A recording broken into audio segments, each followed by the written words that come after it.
In this video, I'm going to show you how to change key in Audacity quickly and correctly while keeping the speed exactly the same. This is perfect if you need to transpose music to a different musical key, match another song, or make an audio track fit a vocal range without changing the tempo. And if you want a more natural result, I'll also mention the best quality setting to reduce those robotic artifacts that can happen during pitch shifting. If this tutorial helps, please hit like and subscribe for more easy software guides. All right, let's jump into Audacity. First, open your project in Audacity and locate the track you want to change. To make sure Audacity applies the effect to the correct audio, click the track header on the left side of the waveform. This selects the entire track, so you don't accidentally edit only a small section, unless that's what you want. Once the track is selected, go up to the top menu and click Effect. From the Effect menu, hover over Pitch and Tempo. You'll see a few options appear, and the one you want here is Change Pitch. Click Change Pitch to open the pitch shifting window. This is the tool that lets you change the musical key of the audio without altering the playback speed.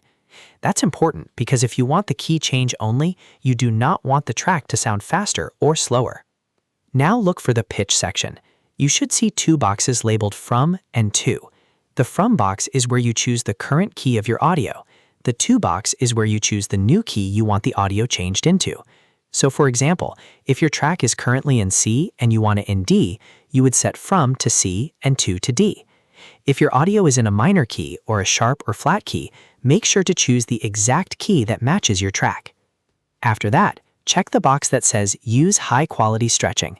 This is the setting that helps the pitch shift sound cleaner and more natural. It may take a little longer to process, but it usually gives you a much better result, especially for music.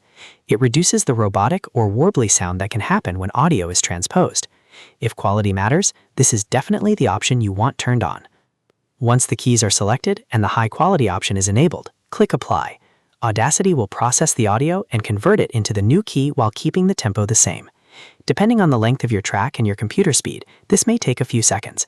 When it finishes, listen back to the result to make sure the pitch shift sounds right and the new key works for your project. If you need to make another adjustment, you can always undo the change and try a different key. That's one of the great things about working in Audacity. You can test different transpositions until everything sounds perfect. And if your goal is not just to change the key, but to make the audio sound like it's speeding up or slowing down, there's a different option for that. For that alternative, go to Effect, then Pitch and Tempo, then choose Change Speed and Pitch. This option changes both the speed and the key together, similar to how a record sounds when it plays faster or slower.